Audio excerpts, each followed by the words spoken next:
The main thing was like, I don't believe that it's that expensive for anybody to implement NIS2. Like, it's like, no, it was, like he said, I think every company can afford NIS2 implementation, which is like a complete broad statement that this lawyer guy probably only sees like the top 500 people plus companies, right? He has Yeah. no idea about SME probably. Because he's like a famous lawyer and whatever. So I just wrote him back. Yeah, we also see it that way now that we're on the market. So No, you're right. just mic dropped him and I said, thanks for your time. Have a nice night. Yeah. Fuck this guy, bro. Most passive aggressive answer, by the way. It's pretty funny that you emailed the same guy that was like commenting and fighting on. Yeah. Like he was trying to correct me on LinkedIn. Like lawyers. Okay, another great short, by the way. Like lawyers in Germany always focus on this RDG or whatever. It's like essentially that nobody can give you legal help unless they're a lawyer, which is true, right, to an extent. But he was trying to correct me that the BSI, which is information. Now I fucked up the short, but anyways, keep going. He was trying to convince me that the BSI can't give you legal help, but actually there's an entire cutout of the law that tells you that the BSI can give you legal advice. So anyways, a lawyer that way too qualified with bullshit qualifications, clearly, because like I'm pretty sure I'm starting to hate lawyers now, by the way. Yeah.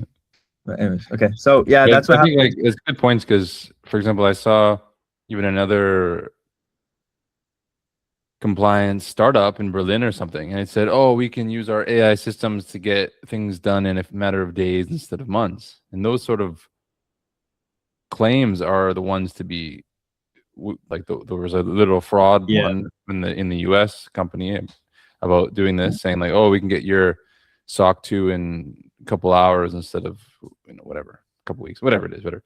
And where ours is like, no, we're just trying to like help people do it. And if there's something missing in the platform, then we'll add it. And if there's something that you need help with, then we'll help you. And if we can't help you, we will be a middleman to a consultant, and you can pay them, and we'll take a little bit of referral. And that's just regular business. That's like regular market. It's not, we're not claiming, like none of it is claiming to do anything that no one else is or can't, like a magic. Oh, we can, if you just like put your company register number in our AI software, in 2 hours, you'll be compliant. It's not how it works. It has to be manually done over time. But we're just trying to provide, and of course, like it's like, I mean, what do you mean it's free? It's like, well, what do you mean every company can afford it if it's not free? Like, the point is that it should be free. Like, if, for example, doing your taxes as a employed person is free, but you can pay an app like TaxFix to do it easier, and you pay like $40 or 60 euros now, I think. But you can just do it for free, but you just save a little bit of time and effort by paying 60 euros is also not very much compared to what you can get back, for example. So like, of course, the company, SME or large, can do it internally, but of course, like also costs time and money for the internally to do it. So it's like, just provide the sources, provide the data, provide the requirements in a nice way, provide the training, and then they can figure out what they need along the way and ask for help from consultants. I think, for our business model stuff, pay a little bit for self-hosted, total data sovereignty, total on-premise software. I think like what I'm starting to realize is that we need more of a gap between us and the market right now. Like people like this lawyer guy probably, like, not that it really matters, right? Once again, like, this guy's noise, right? Like, I mean, he's not noise in the way that he could recommend his clients to use us, right? Like, but of course he's probably making money right now doing people's NIS2, which is also a joke because you don't need a lawyer to do NIS2. No, In fact, I don't. a consultant is even better. Like an ISO 27001 consultant is actually better than a lawyer to do NIS2. Not for a few specific things, like for instance, registering or not, right? Like finding your scope, um, but the actual implementation and audit, like doing an internal audit, is actually better with a consultant, for instance. But what I'm realizing is that people like this, they see our product and they think, oh, okay, another GRC platform, which technically speaking, we are, right? Yeah. And I think we need to find a better way to position ourselves against like across opposite of the market. That we can have two bubbles and one has all these 150 companies in them, and then there's us on the other side. Yeah. Very hard to do, right? But this call this week with what was his name? Ralph Becker from this consulting agency, Dashug or whatever. Mhm. And he sent the email with this Excel file. I don't know if you looked at it yet. But it's worth a look because basically what he said, and he confirmed this, right? So this is a validation of confirmation that NIS2 doing it in proportionality, especially as a small company, you only need to do like the critical stuff, real critical stuff first, and then you make it a process that you every month you log in, you do maybe 2 to 4 hours, right? And at the end of the year, you'll have it all done, right? So, and there's this audit history, and so that if anybody does audit you or there is an incident, the auditor will see that you have been putting the proportionality of the time invested and the cost of that time, not only for the person implementing the NIS2, but also like the people implementing, I don't know, the cybersecurity part of it.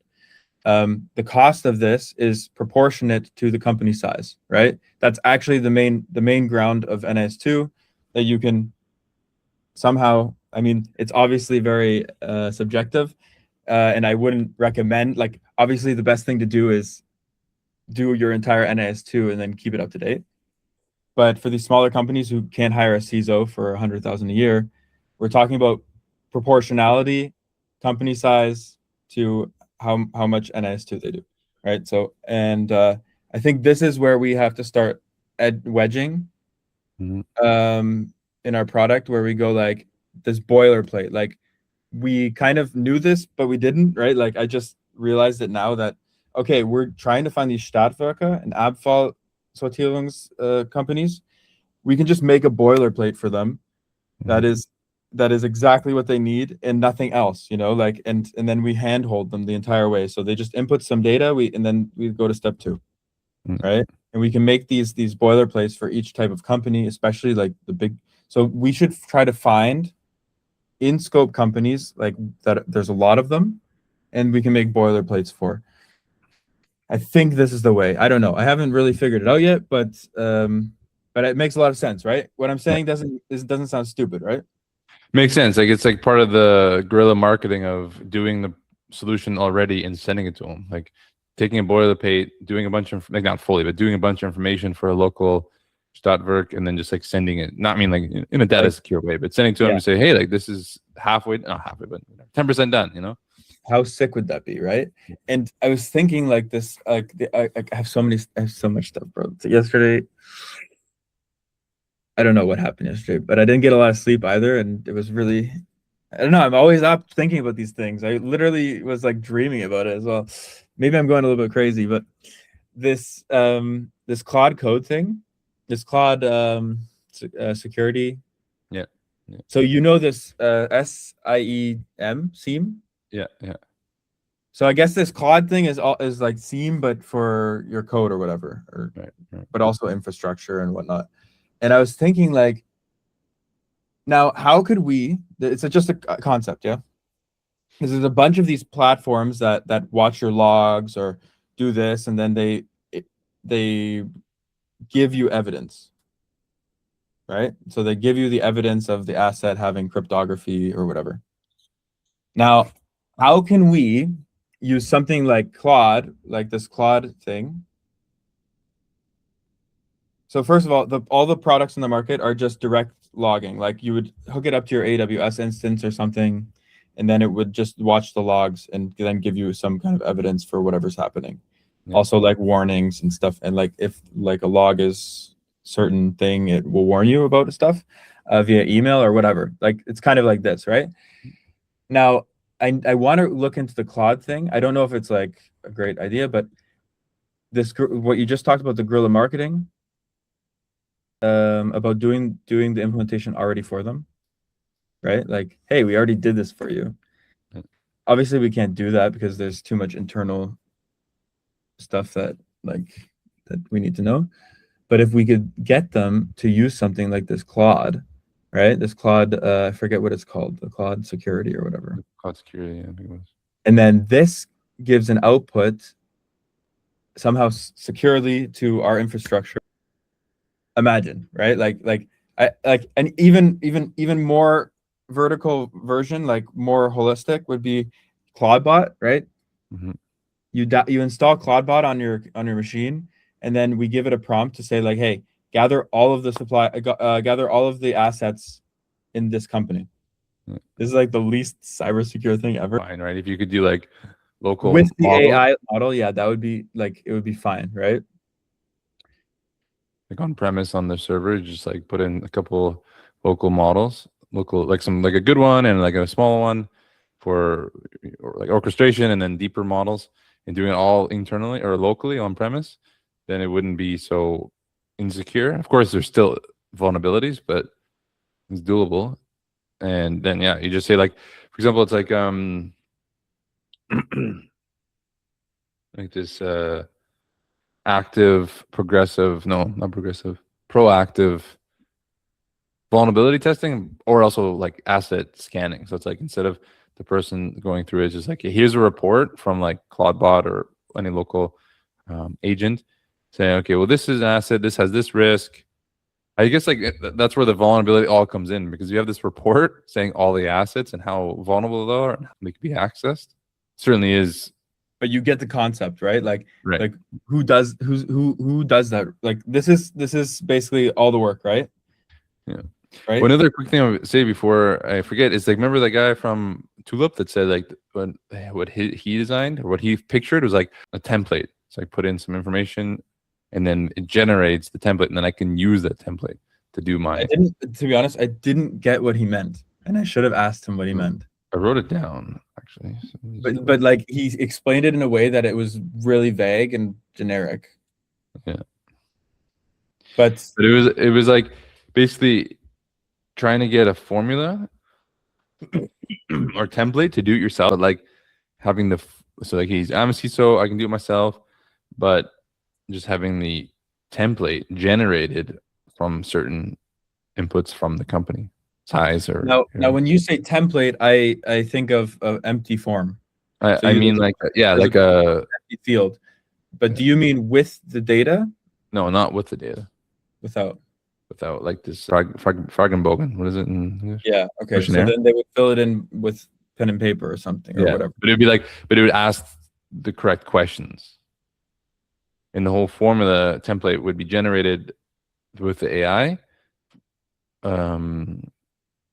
So it would ask.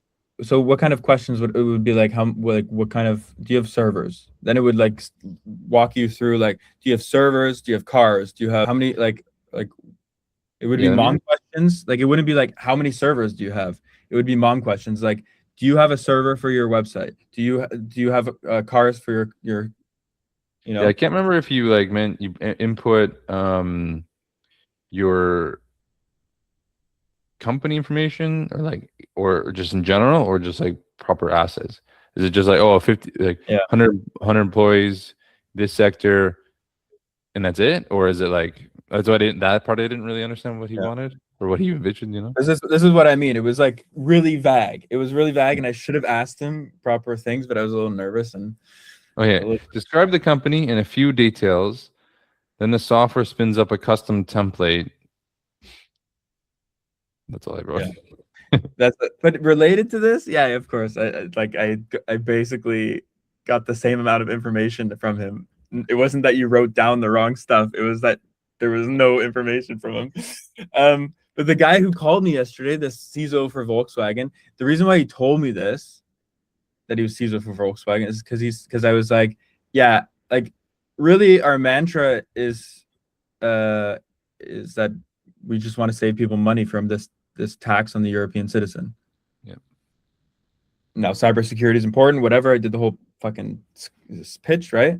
But then he's like, you're right. You're completely right. It's a tax on the European citizen. Just like look at my time in Volkswagen. Then he said, like all of these, like they did it by forms, by formula, he said formula. I don't know, like I think it's just forms. And he said like, and Volkswagen makes like for instance the supplier questionnaire, right? That we have open source. The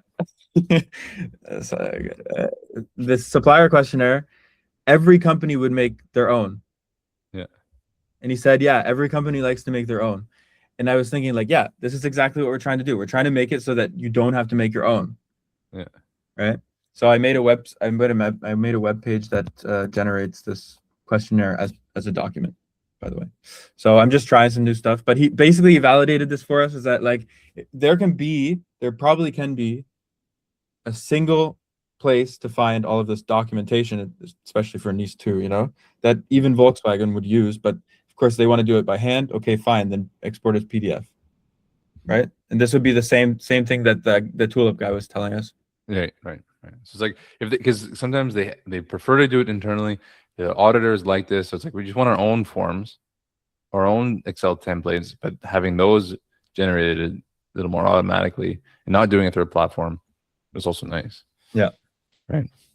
Yeah. But I think what we can do. You have a meeting, right? At 10. No, I just have to call him after 10. He said. Oh, okay. Anyway, okay, good enough. And I was gonna say is like we have a lot of good ideas for new features, but I think we can like instead of trying to do one or pick one to do, I think we can just talk about it. Like maybe we can upload more of this video, do real videos, do LinkedIn posts, and even like because like we don't really know what people want or not want, and we don't want to have this feature bloating. It's like, oh, like this could be good, this could be good, but that's what I think. Like, and we have enough of a following, enough of the thing that we can start, and it works decent. And someone starts putting stuff in, they say, "Ah, this didn't work," or "Why didn't it work?" We can have a good discourse on that, and even we have all these emails. I send them individually, but we can start doing like newsletter, or even just like a mass like resend, send, saying like whatever. We have this update, check it out, give us feedback, whatever. It doesn't have to be like a newsletter. And I think we can start doing things like that, because even when we ask people, we get a few feedbacks. Like the one is like, oh, having the more roles or custom roles, so like admin, and like you can make your own, just like custom one, or even having like the consultant view. So you like, there's all these like features that we're getting requests for, which is good. It's a good sign. And that's what I was just thinking back to, like, what are these lean startup sort of mentality stuff? It's like, okay, if there's people there and they want features, do we just make it for them on demand, or how does it? What's the best practice? Like, I know, like, I don't really like this Mark Lou guy, whatever, but like, he was kind of like, I have one feature or something like that. I don't really remember his mentality, but I was like, and then there's like a clear way to submit a form and then I just fix it. And I pushed the main. I don't know. I don't even use TypeScript, whatever. Yeah, and I think like we can talk about it like on LinkedIn and YouTube and like start posting. I was just thinking like maybe I can take this. We would have this video today. It was pretty good. Cut out like a few things and then actually just post the whole thing, because it's like it could be good enough. Anyways, just saying like we can just like talk about it, or even having on the website, on the platform, and really clear submit feedback problems instead of having the email and they say, oh, what was that? Yeah, the problem is with this, we need actual following. And yeah, but we do 150 is no joke. What? 160, 158 subscribers, or yeah, but what I learned yesterday, right? So I mean, sure, we have users on the platform, right, that we can email, but we have a following. I have a following on LinkedIn, but what I learned yesterday was that my following is lawyers and CISOs. Yeah. Which I'm pretty sure like we can almost guarantee that.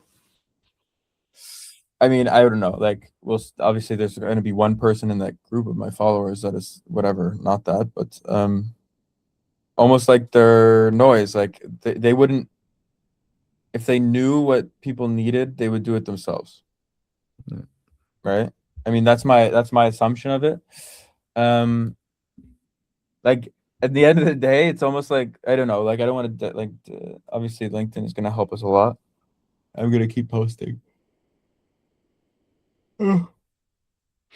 Fuck, I'm tired, bro. Yeah. Yeah, but you're right. Like we should do latent demand. Like only when something is needed, we make it. But we can also like speculate a bit if something doesn't work, right? Like so we made the CEO course, Yeah. was an instant hit. Yeah. We completely speculated on that. Let's Yeah. be honest, you know? Yeah. Yeah. So in my opinion, we can like try stuff and then we just take it down. Yeah. Whatever. That's true. You know what Yeah. I mean? Like we can Especially because just it's take it not. It's down. like pretty low risk. There's no one going to be like, what the heck? It's broken or whatever, right? So, Yeah. So and what we can do for sure is like leverage our current users logged in. yeah. Right? So I don't know if you saw this, but I made a tabletop course or this Yeah. tabletop experiment, whatever. We could also like send an email to the course goers. Hey, we just made a course, Yeah. right? Tell us what you think or whatever. And stuff like this. So we can leverage our current subscriber base, but I need to make a newsletter things that they can opt out and it's a whole fucking it's Yeah. like Then we just manually do it anyways for now. Just email them. It's not so hard. Especially like because a lot of the users just like never are active, but the ones that are active and doing the course, then we can like engage with them more. So, and I email everyone after they sign up. I'm up to date with that still, so it's and sometimes they do reply and sometimes they don't. So. sometimes they do, sometimes they don't. And that's Yeah, just so that's a good point about the features, which it's like pretty low risk, pretty easy to implement, and like yeah, like things. Especially, I guess the whole point was this to like is to iterate on what we need, and that's what we're doing. So we feel like we do need that, not direct feedback, but like assumptions, like learning and talking to people. Then we can just do that. Yeah. I'm hoping that it works out with this Ralph Becker guy and then this recycling company. Yeah. Because then we can really like see inside for the first time, see inside the data. Oh, that would be amazing. Bro, if we had like 3 or 4 of the same kind of company, we could literally make a boilerplate is what I'm thinking now. Yeah, that's a good. That was the one. I was trying to think of like what we're talking about features, and there was like some of the formula or template, but that one was the one that we could like Yeah. do. I mean, I make a backlog of so much stuff, but yeah, at the end of the day, yeah, we definitely should be using latent demand, but we need you need customers. Like you're right in a way, right? But I think we should be more careful with like just from my experience yesterday, people messaged back, people were nice, right? Maybe I don't know. But I feel like we should be more careful with like how we treat information from people off of LinkedIn. Because they always have self-interest, right? Um, yeah. Yeah, I think the problem with LinkedIn is like, for example, the people that engage are the people that are in the same area that are trying to sell things. So like they're engaging because they want to sell the same thing. So out of 100 people engaging, or maybe 1,000, whatever, only one person's like really buying them. But I think the point is to like exponentially grow through the network and get one day, like you said, you get a few viral ones that had thousands, and then that just snowballs, right? That's kind of how it goes.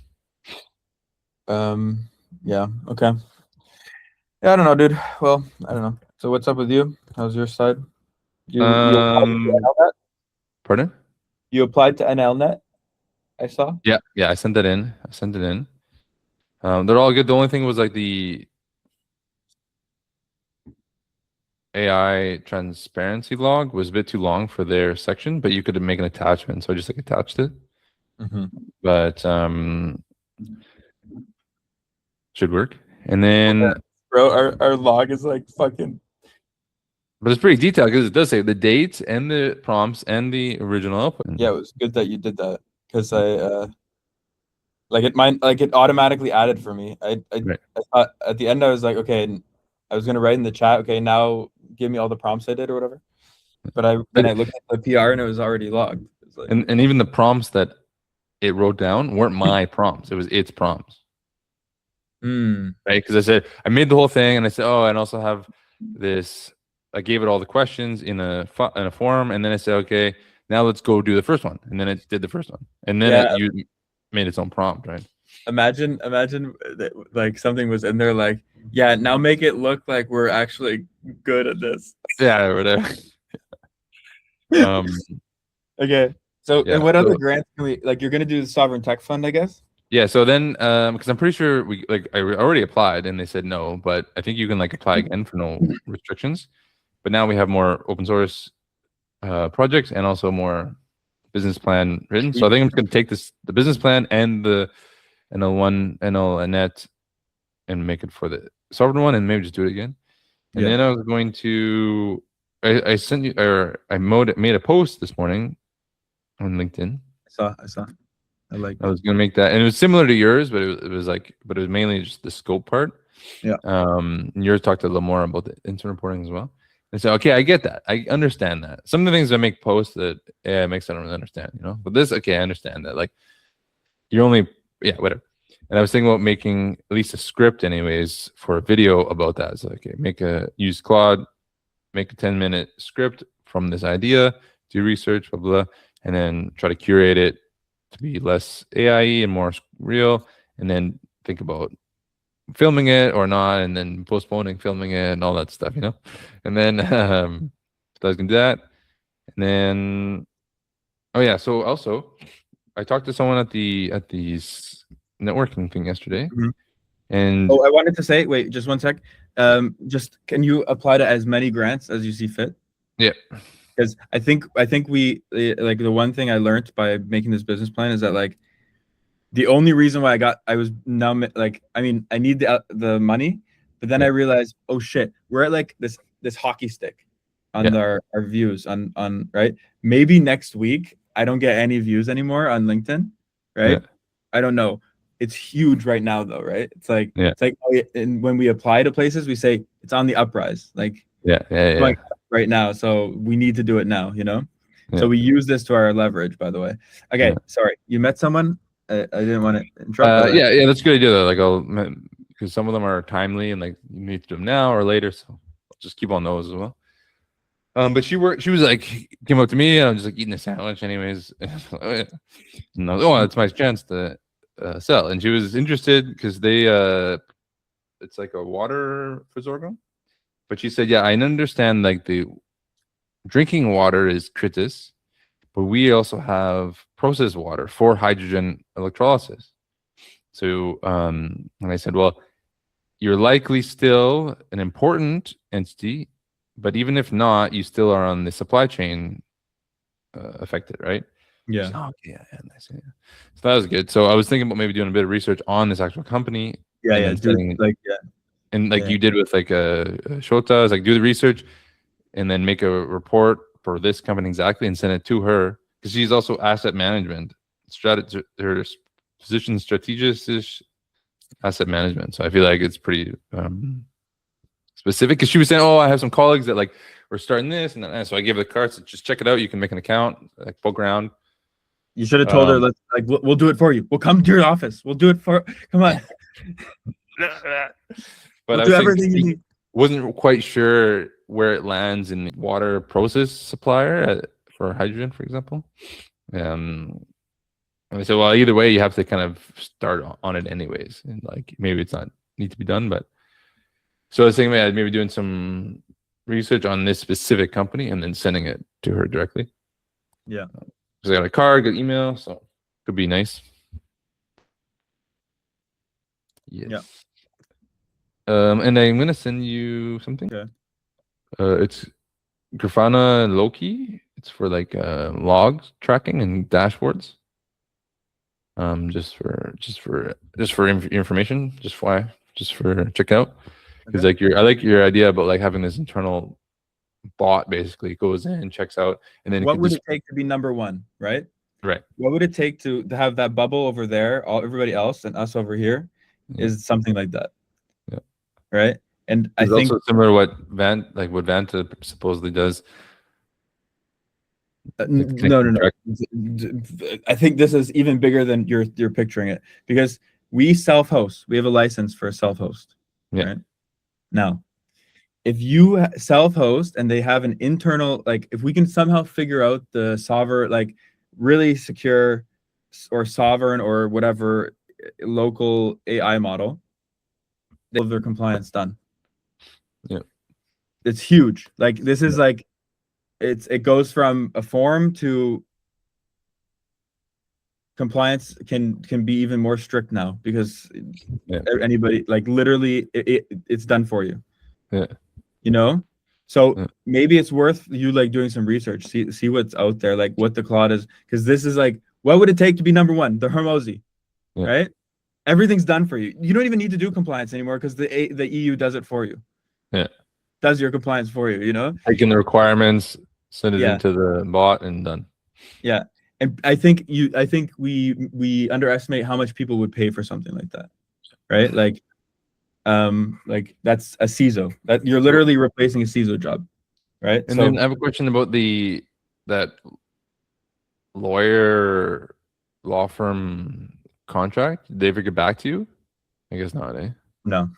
I say maybe because this, like, it's not about compliance, but creating local AI and local tasks on their thing could be nice. For example, good experience, but also good funding for our research in this. So, like, for example, we get like that project and we do it, and like we wouldn't want to be like, or I guess, but we could say, oh, can we test our compliance bot on your law firm, just for whatever, like it's all secure, and we'll just tell you your vulnerabilities or your it's not really vulnerabilities, but your compliance.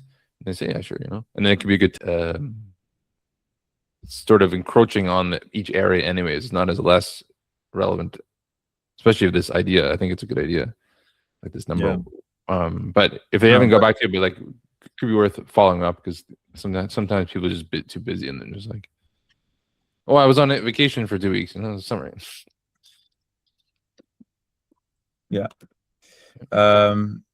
I think the problem with this sort of testing is we need like hardware. Like you need like an actual, at least a Mac Mini to run local things and research it, because I don't think you do. I think you could. I don't know. I have a feeling that there's a way to do it. I have a strange intuition that there's a way to do it, because you would just need to have an internal computer, a computer that's on the internal network. I mean, for testing. I mean, like my computer can do it. But okay, yeah. Like for us, like if I was like, okay, we're gonna research and like build a prototype and do testing, it's nice to have like a dedicated, like even like a Mac Mini or whatever, right? Like a dedicated machine. So that's why I was like having some hardware. Yeah. Okay. So I'm not so strict on the local model. Yeah. Okay. Like I think like we can think people are willing to accept a non-local model, as long as it's like hosted in Europe and like everything checked, everything all the supply chain stuff. Like even the one we met at OMR was like Nanny AI or something like that. It's like whatever AI, but it's still not even local. It's just in Europe. Should I call this guy? I don't want to call him, because it's just so cringe, bro. Yeah, the German's hard. Like I signed up. I registered for the C1 exam. German, so I have to study for that. It's pretty intense, but I hope the sales. Yeah, one sec.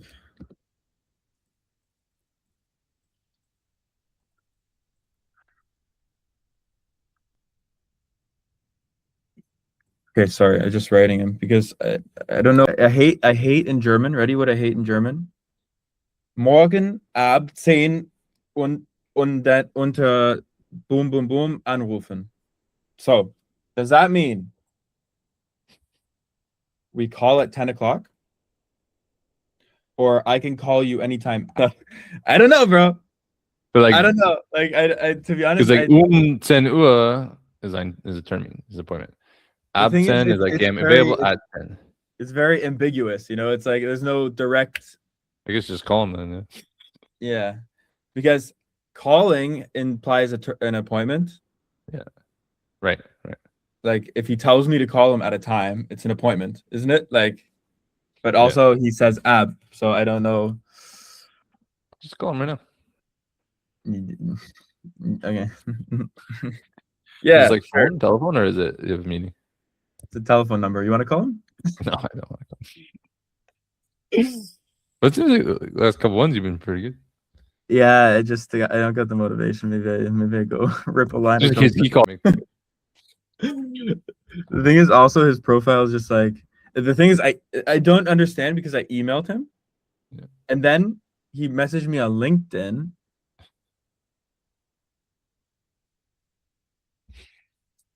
Wait, so first of all, I emailed. Okay, this is really sketch, bro. Okay, I emailed him right yesterday. But I said, thanks for your email from the contact, and then he last night writes me on LinkedIn saying, "Guten Morgen, Simon. Gern kannst du mich morgen ab 10 unter anrufen. Freundliche Verbindung." Pretty weird. Okay, I don't want to call him. Maybe it sounds kind of weird. Yeah. Anyways, okay, so yeah, nice, bro. Okay, so you got stuff to do. Are you like excited to do the work, or do you not want to do it, or do you want to rather do something else? Because just let me know. I get it that grants are not exactly like sick to apply to or whatever, but it's huge right now. Like I think if we, like I said, use this leverage that we have now to apply for everything we can, this is the time. If we get anything, this is going to be the time we get it. Yeah, especially with like this dialed in business plan too. Because anything changes, you have to change the plans. It's like now it's dialed in, right? So Yeah. sounds good. Also, like don't be afraid to like modify whatever the application is. Like modify our product to fit the application. Like Right. just like take the executive decision and because it's also a signal to us like what people think is good. Yeah. Right. So I would just modify it to fit the application platform or whatever. Yeah. Like also this sovereign tech fund. Yeah. Of course, we're doing low level programming and Yeah, open sure. source. Yeah, that's the local stuff, you know. Yeah. So, um, Okay, sounds good. okay. I don't know. Wait, sorry. Answer my question, please. Do you want to do something else? No. I'm gonna do these grant ones, and then like I said, I'm gonna make a video script from this post I made. Not sure if I'll actually do a video, but like working on a bit of a script. And this idea of this new product, or this like bot, is like interesting. Might like poke around, research that, but it's obviously pretty big. But that's a little more exciting, right? But I'll check out the grants and stuff too for sure. Yeah. Because like it's also like part of the daily task we have is just like emailing people, like emailing people for this or that. It's the same stuff. So. Yeah, I'll work on that. Yeah. Okay, bro. We've been on a call for an hour. We don't need to be here for much longer. Can you take the transcript and then make insights from it on Claude or something? Yeah. Yeah. Thanks. Okay. Ciao. Yeah. Ciao.